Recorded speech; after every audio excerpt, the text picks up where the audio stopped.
Hi, it's Rob from the Russian Boltgun. Today I'm going to be doing a tutorial on how to paint Gurg the Foul.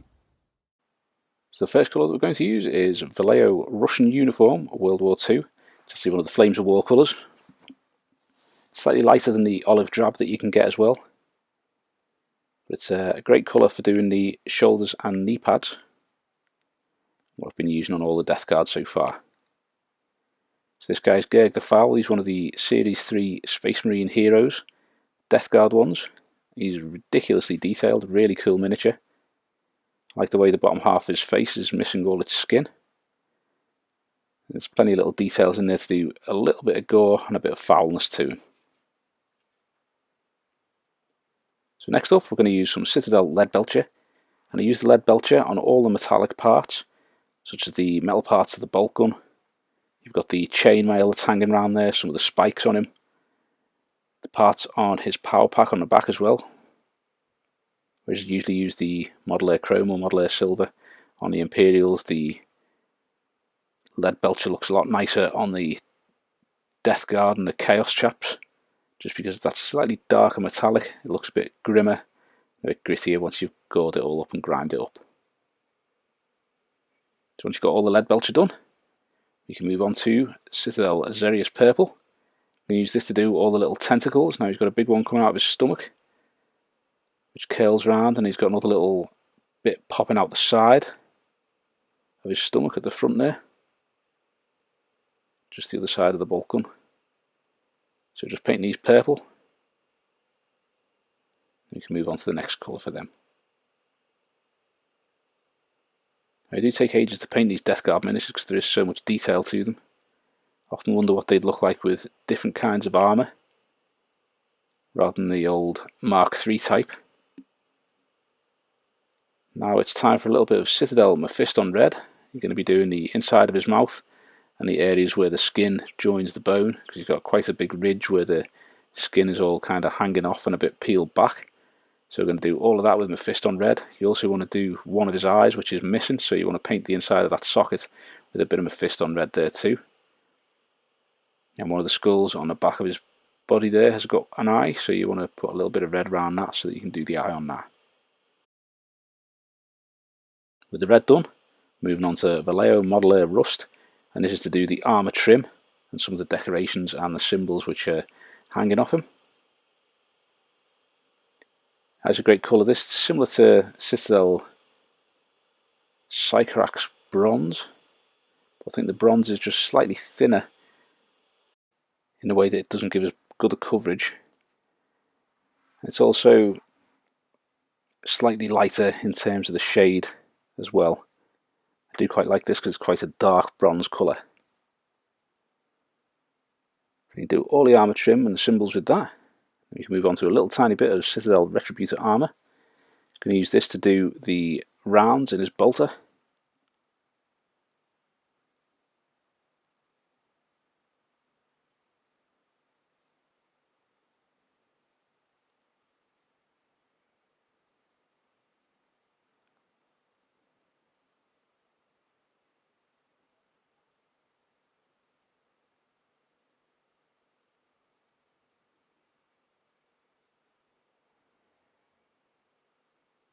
Like so. Next up, a tiny little bit of Citadel Rakarth flesh. Use this to paint all the horns on Gurg himself, and also the nurgling who's clinging to the horn on his shoulder. You've also got a number of skulls dotted about him, and all those skulls on the shoulder pad, so you want to paint all of those with the Rakarth flesh as the initial base coat for the bone.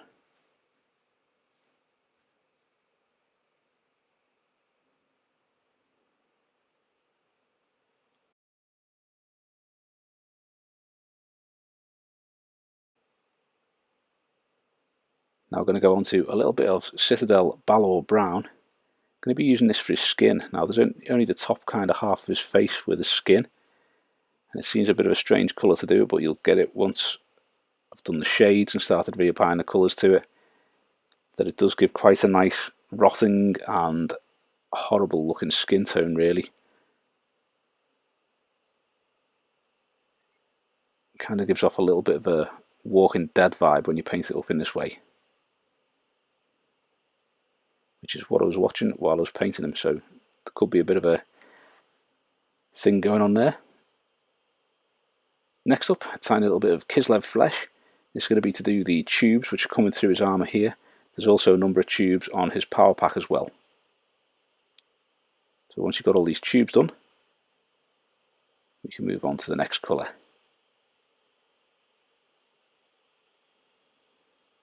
In the later stages when I'm painting up these tubes, I sometimes miss the ones on his leg and just work on the ones on the power pack. So just remember to do the ones on his leg as well as the power pack ones when you're doing the bits later on.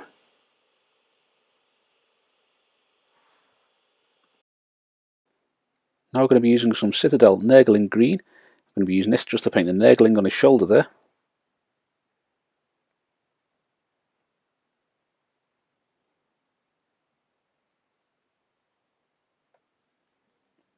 There's a decent colour. This gives a nice smooth coat, so you should be able to get away with one little layer on this fella. Then we can move on to the next colour.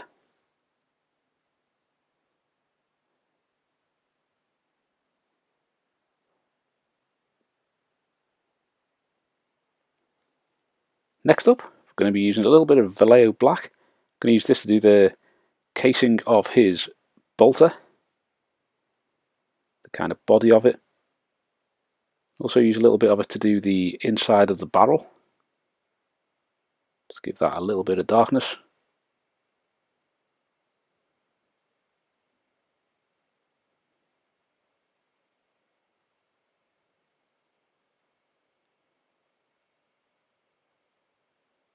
And once you've finished that, we can move on to the next colour. Next up, we're going to use a touch of Citadel Baneblade brown. We're going to use this to do the wooden part of his bolter, the hand grip there.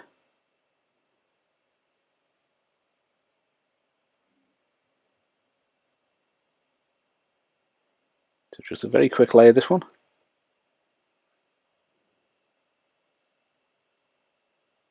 Like so. Next up, we're going to use a little bit of Citadel Moot green. I'm going to use this, there's just a couple of little drips on his back, so we're going to use this to do the drips. I think there's one on each side of his power pack. But it's a nice bright green, it's good contrast against the rest of the miniature, so it's nice to have those little bright bits just on his backpack. Now I'm going to use some Citadel Mournfang brown. I'm going to use this just to paint the little symbols on the front of his cloth here.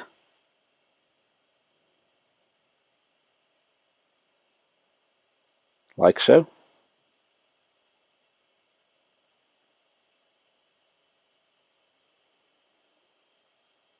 Now we're going to move on to Seraphim Sepia and start with the shades. For the Sepia, we're going to use this on all of the Vallejo Russian uniform, all of the Rakarth flesh, and also all of the joints on his armour. I do tend to give the whole miniature a coating of this because when you paint on the next layer it's usually slightly streaky, but it just adds to the effect of that kind of worn and battered armour look. So if you coat the whole armour in Seraphim Sepia, and then when you paint on the next layer there's no glaring patches where it's obvious that the sepia has been missed, it just blends it all in together nicely. The sepia complete, we're now going to move on to Citadel Thonian camo shade. I'm going to use this to paint the nurgling on his shoulder. Now with this miniature there is a nurgling on the base. I paint that a little bit differently, so if you want to see how I painted that nurgling, just shout out and I'll paint up another one in very similar colours to it, because he's a lot more bright and garish, the one who's going by his feet. You'll see him at the very end. Now we're going to use a little bit of Citadel Agrax Earthshade.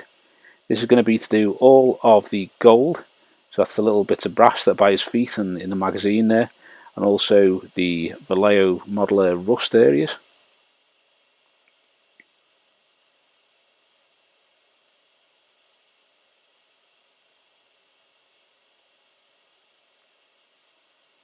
Now this is used just to dull down all the metallics, especially the rust. It's a quite shiny colour because it's a metallic, so once you put this Agrax Earthshade over it, really tones it down. As you can see here, you can see how it's affected the Baneblade brown on the handle there. So now we're using a little bit of Citadel Nuln Oil. I'm going to use this to paint all the silvery metallics. So any bits with Leadbelcher on, like the chainmail or the pieces of his bolter, you're just going to use the Nuln Oil from Citadel on them. That'll bring out the details and also darken them up quite a bit too. As you're going through, if you find that you've missed any bits with the shades, you can just do them later on when you're working on the other part, or just touch them up as and when you see them, that's not a problem. Now we're going to use a little bit of Citadel Drakenhof Nightshade. I'm going to use this to do his face. Now it does seem a bit of a strange colour to do over the Balor brown, but trust me, it looks great at the end. It's another way to do kind of zombies or dead skin on things. Balor brown and then Drakenhof Nightshade. Looks really strange when you start putting them together, but it gives a really disgusting look to him. Now we're going on to Citadel Reikland Flesh Shade. I'm going to use this just to paint these tubes on his power pack. There's also the ones on his leg, don't forget them, because I think I may do. But always make sure you paint up the tubes at the same time. There's a little tube down the side of his neck there too, as well as the ones on his legs. Now it's on to Citadel BL Tan Green. I'm going to be using this just to paint the 2 drips of Moot Green on his power pack there. And onto Citadel Mephiston Red. I'm going to reapply some colour back onto the miniature by painting this into the eye socket here. This is the bit that I missed, so if you'd already painted on the eye socket, then you can ignore that last bit. Now I'm going to use some Vallejo Model White, mix that with a little bit of Citadel Ushabti Bone, and we're going to use this to recolour his armour. So you want to be making sure that you're leaving the shade in all the recesses, around all the joints, so there's quite a distinct grimy kind of look to the areas in between all the armour plates and any of the damage that's done to them.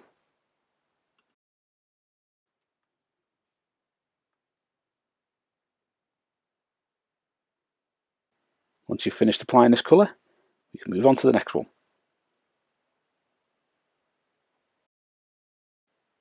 Now we're going to start reapplying the Balor brown from Citadel to his face, or his skin at least, using a new Citadel medium layer brush for this. It's got a decent point on it. You want to be reapplying the Balor brown, but making sure that you're leaving the shade in the recesses, so you've still got those darkened areas. You want to think about where the crow's feet near his eyes are, any wrinkles on his forehead, where the temples sink in a bit. You want to leave a bit of the shade in there too. Kind of highlight all the ridges and edges to that skin. So now I'm going to mix some Citadel Deepkin flesh to the Balor brown. Now I'm going to start doing the first highlight. Again, you want to be doing about 50% of the area that you've just covered with the Balor brown. The slight blue tint to this means that when you're adding it to the Balor brown, it gives it a kind of slightly rotten look to it as the layers go on. It does look a lot more zombie as you're going through it. If you'd like to see more different colours that you can do for rotten skin, let me know, because I've got a heap of Walking Dead miniatures there to paint up, so I can do a lot of different skin types on those. So we're going to add a little bit more Citadel Deepkin flesh to the previous mix.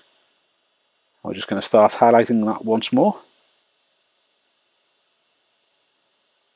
You can see here the level of detail that's on his face, all the little nooks and cuts, detail on the ear and around his head there, around the side of his eye, where the horns sprouting out. You've got all the skin a little bit ruffled and crumpled, and even around where the skin is missing from his face, it looks quite tatty and jagged, and it has been eroded away there, corroded. So we're going to add a little bit more Deepkin flesh to the previous mix and give it another highlight. So for this layer I'm using Army Painter Wargamer character brush. It's got a really good point on it. This goes down to a really fine tip, so it's ideal for painting on those details which you can't see because of some dodgy camera work. But it's really good for getting all those little details in there. I really do rate these brushes. They are quite a cheap price as well compared to some that you might get, so I do recommend these. Now I'm going to be using some Citadel Rakarth flesh. I'm going to start working on all the bone and the different bits that we've done Rakarth flesh around the model. So as well as doing the skull on his face, you're also going to be doing all the skulls on his shoulder pad, all the bone coloured horns that are growing like out of his head, out of his shoulder. Mainly showing the detail on the face here, picking out his teeth and a little bit of bone. You can see his jawbone going in there, and you can see the jawbone on the inside of his mouth on the opposite side. So it's just trying to catch all those little details as we're going along. Going to be using another little bit of Citadel Rakarth flesh here, because I spent the last little section just working on his face. We're going to be using this to paint up some of the horns, so you can see how I'm doing the detailing on the horns. You've got a lot of little recesses running top to bottom on the horns, which allows you to do some nice little details. Now you can see on the side of this one where you've got the darker bit down the bottom, that's from using the Seraphim Sepia earlier on. And you can see on the front of the horn there isn't really that Seraphim Sepia look to it. So all we're going to do is, on the next section, we're going to use a little bit of Agrax Earthshade just to touch up the bottom piece of that horn there.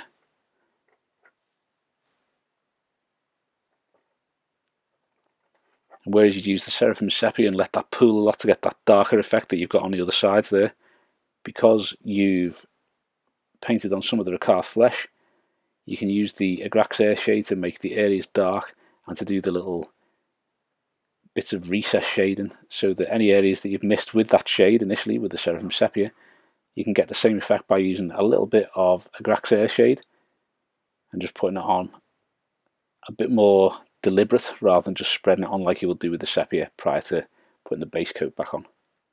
So now I'm going to be using a little bit of Rakarth flesh and then mixing a little bit of Citadel Ushabti bone with that. I'm going to start highlighting all the bone on the model. This includes his teeth and his jaw, and also the horns, and any of the little bits of bones on him, like the skulls that he's got in his power pack and hanging from his belt and what have you. So now I'm going to add a little bit more Citadel Ushabti bone to the previous mix. I'm going to do more highlights on these bone areas. You can see I've gone down to the Army Painter Wargamer character brush again. That's because I really wanted to pick out those details on his teeth and his jawbone. And also when you paint these horns and the bone details, you want to make sure you really pick those out and get a nice thin line with them.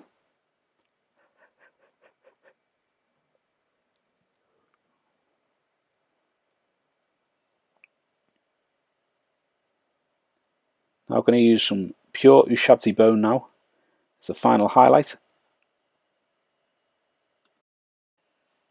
You're just going to be picking out all the edges and the little details with this layer just to make them stand out a little bit more.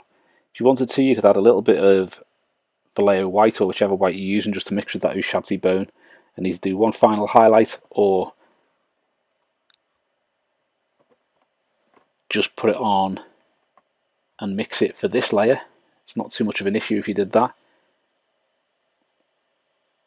But if you want those highlights a little bit brighter, you can add a little bit of white to it.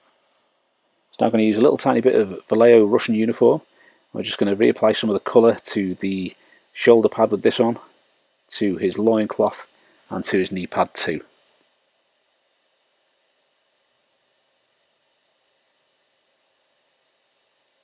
As always, you're making sure you're leaving the shade in the recesses, and you're starting to think about, with these layers now, where the light's going to be catching them more.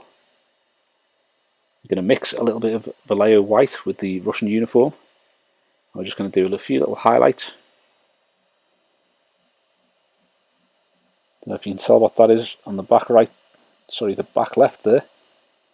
You can just see the white base and the white arm poking on. That's the Greater Demon and Nurgle I'm hoping to do in the next couple of weeks.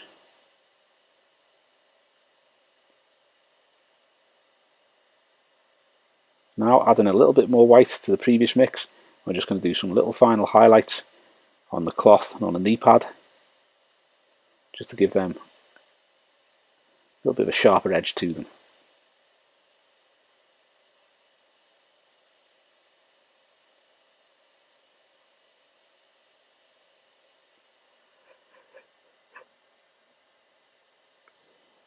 Like so. Now we're going to use a little bit of Citadel Kislev flesh. We're just going to start working on these little tubes. So I'm using the Army Painter Wargamer character brush to try and pick out the tube that's on his neck there. And I've moved back to the Citadel medium layer brush to do the details on his power pack. The reason I hopped onto the thinner brush for his neck is because there's only a tiny little bit of that showing, and I wanted to get that nice thin line of skin tone.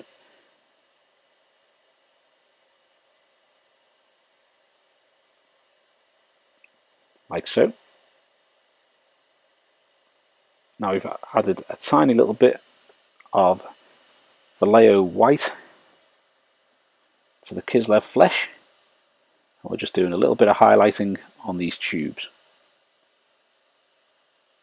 Now I'm just going to add a tiny little bit more white to the previous mix. We're just going to do another little highlight on these tubes.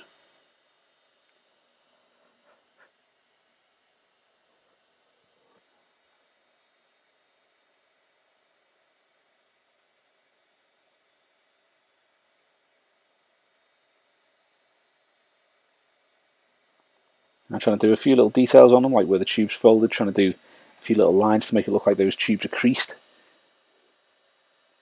And now to finish off those little pieces of skin, we're going to be using a little bit of Citadel Dorn yellow to start painting all the boils.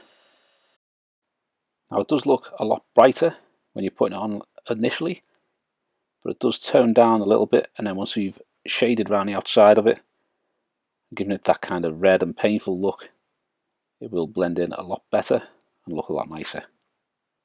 Or more revolting, depending on which way you're looking at it.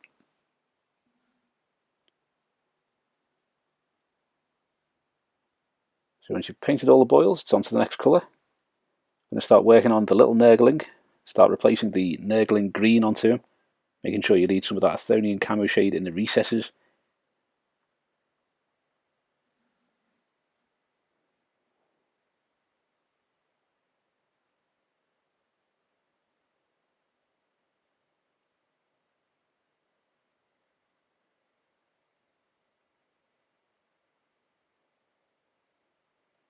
There is a nurglings tutorial on here, I'll link that up here, just so you can have a look at that if you want to.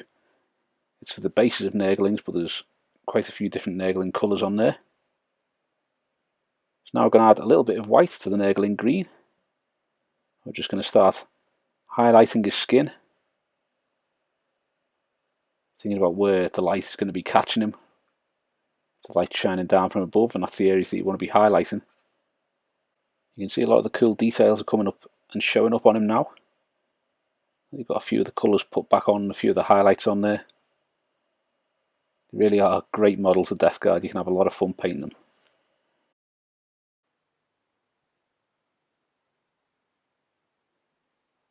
So next we are going to start by mixing a tiny spot of Xereus purple into some nurgling green. And this is going to be to paint just at the top of his shoulder there, where the green joins the purple. What we're going to be doing is doing a couple of quick little mixes just to blend that purple into the green, just by using a layering technique. So we've added a little more purple to that previous mix, and we're just going to go around the top a little bit further into the tentacle. Then we're going to add a little tiny bit more Xereus purple into the mix, and just move that onto the purple part of the tentacle to finish that off. Now we're going to use a little bit of Citadel Genestealer purple. We're just going to highlight all these tentacles a little bit.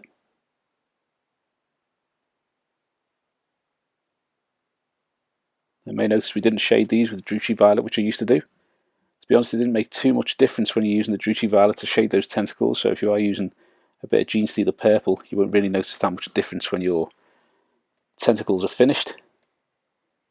So I'll skip the shade on this one. I'm going to finish off highlighting them with a little bit of Citadel Pink Horror.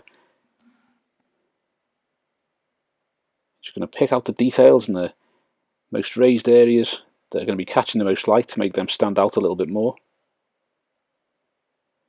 The same on the little guy's tentacled arm there. In the background you can see the raptor who's getting painted up shortly. Now I'm going to use a tiny little bit more Dorn yellow. I'm just going to paint on the boils on the tentacles, because there's a few of them kicking about too. And also on these fleshy tubes down his leg there. Now we're going to use a little bit of Vallejo White. We're going to paint his eye.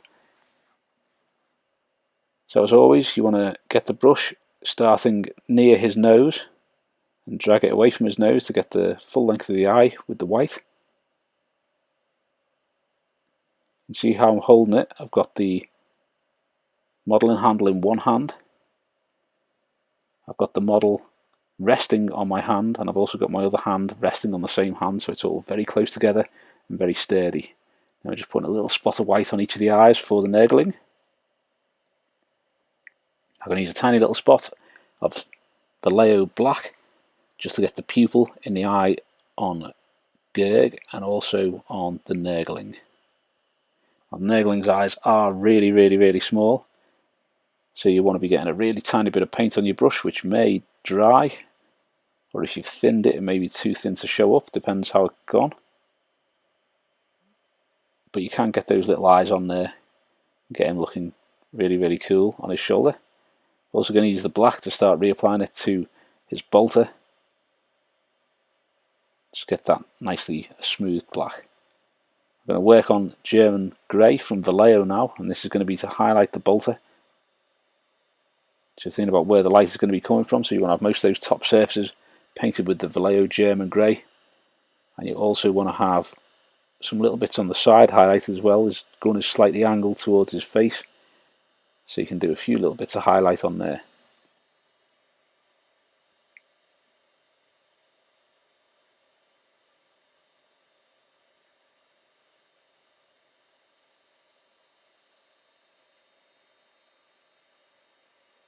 Now I'm going to use a little bit of Citadel Mechanica Standard Grey.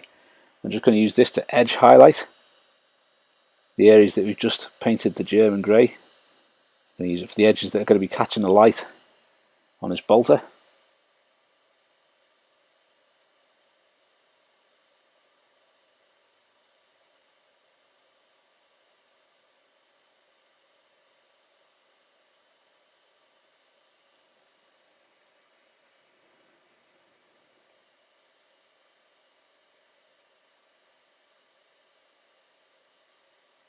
I'm going to use a tiny little bit of Citadel Baneblade Brown. I'm just going to use this on the strap that is holding his blade onto his hip. Just give that a nice smooth layer. I'm going to use a tiny little bit of Citadel Retributor Armour. I'm just going to paint those bolt casings in the magazine there. You can also do the ones on his base with this as well. I'm going to use a tiny little bit of Citadel Liberator Gold. I'm going to do exactly the same, just highlight these bolt rounds inside the magazine.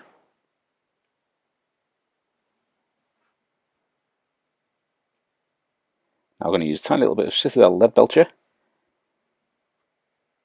I'm just going to use this to touch up the edge around his neck here, because there's a little bit where it was showing his skin colour mixed with a little bit of the beige armour tone.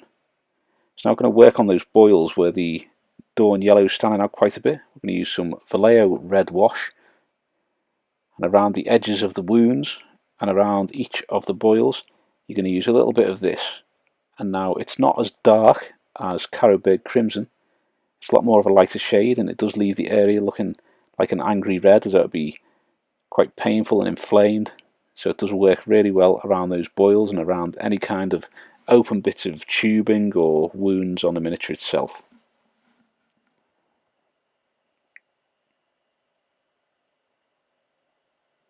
Now we're going to start painting those drips. We're going to use a little bit of Citadel Moot Green just to reapply the base colour to it, leaving the BL Tan green shade around the edges of the drip.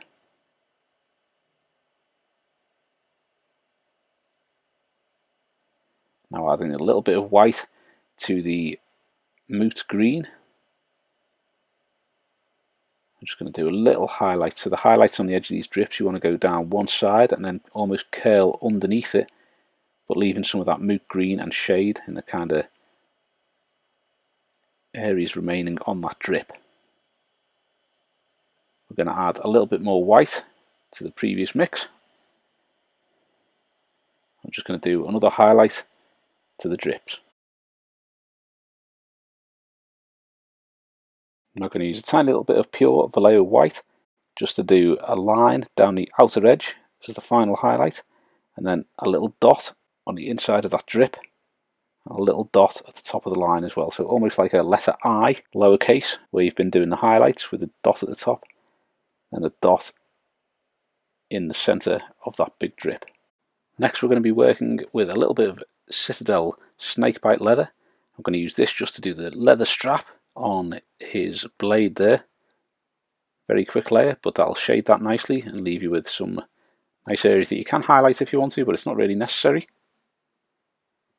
Now I'm going to start adding some weathering to the bronze areas.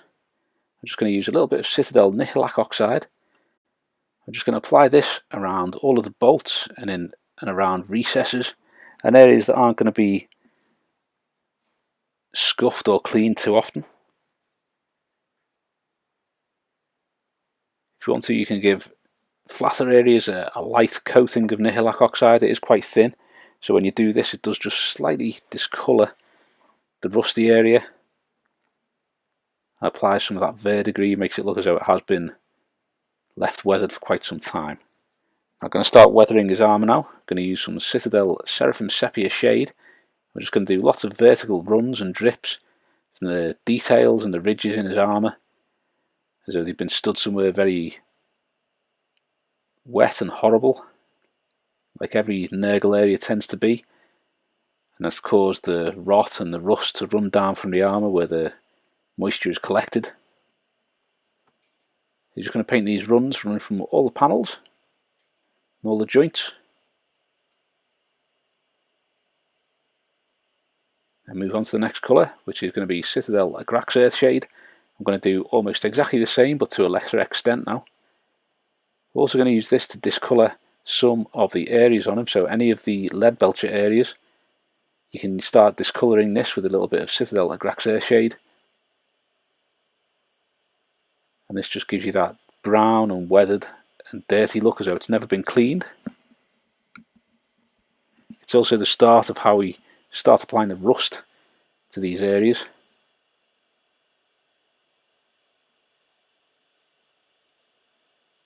So you can just apply that to all those areas now.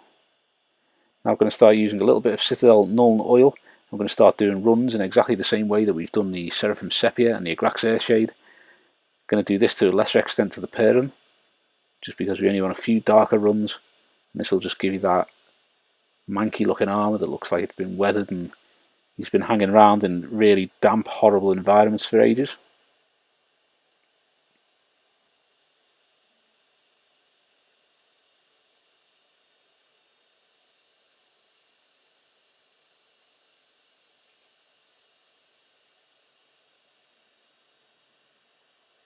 Now I'm going to use some Typhus Corrosion, and the areas where we've added some Agrax Earthshade, if you want to you can add a little bit of Seraphim Sepia there, you don't really need to though.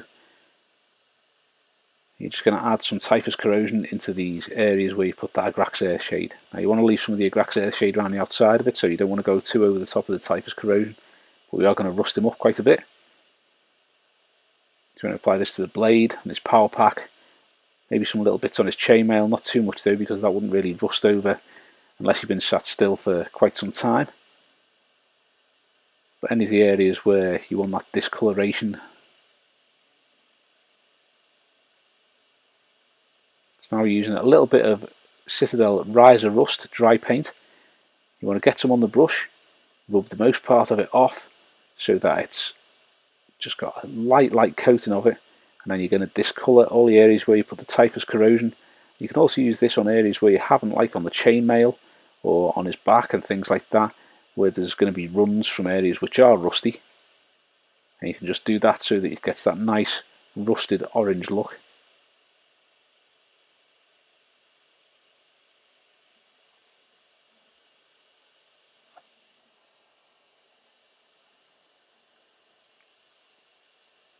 Now I'm going to use a little bit of Citadel Fugan Orange shade in the areas where you put that Typhus Corrosion. If you just go around that with a little bit of Fugan Orange, that will make that stand out a lot more, give it that really rusty, manky effect.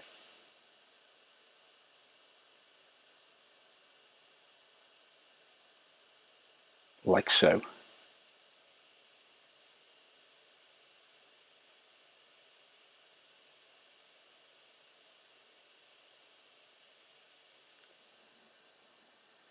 Once you've finished that, it is on to the next colour. Now I'm going to use a little bit of Citadel Leadbelcher. I'm just going to use this to go over a few little edges, put the bolts onto his wooden grip on his rifle there. But you're going to be using the Leadbelcher just to do the edges of his blade, where it's been scuffed or maybe rammed through someone's armour and it's scraped off some of the rust on the edges of the blade. The same on his bolter and on some of the chainmail. Just want to pick out some little edges just to give them a Leadbelcher bit, just to make them shine a little. So now he's been sprayed with Halford's matte lacquer, which is like a matte varnish. And now that he's done that, I'm going to use the Blood for the Blood God just to add some gore to him. The reason to do this is because when you use the matte lacquer over Blood for the Blood God or the likes of Ardcoat, the gloss varnish, anything like that, it will mattify that and it'll mean that it doesn't stand out as shiny anymore. So by spraying the varnish on first, you can then use your gloss varnishes and your gloss paints and things like that, and really they will keep their shine, make it look moist and revolting. And that is your finished Gurg the Foul. That's a great miniature if you manage to get your hands on it. Well played, because they are really, really superb. They look sound when they're painted up. I'm really happy with how he turned out. Thanks for watching. I hope you've enjoyed the video, and if you have, please give it a thumbs up and subscribe to the channel so you don't miss any future content. Also, think about subscribing to some of our other social media linked below. Thanks very much.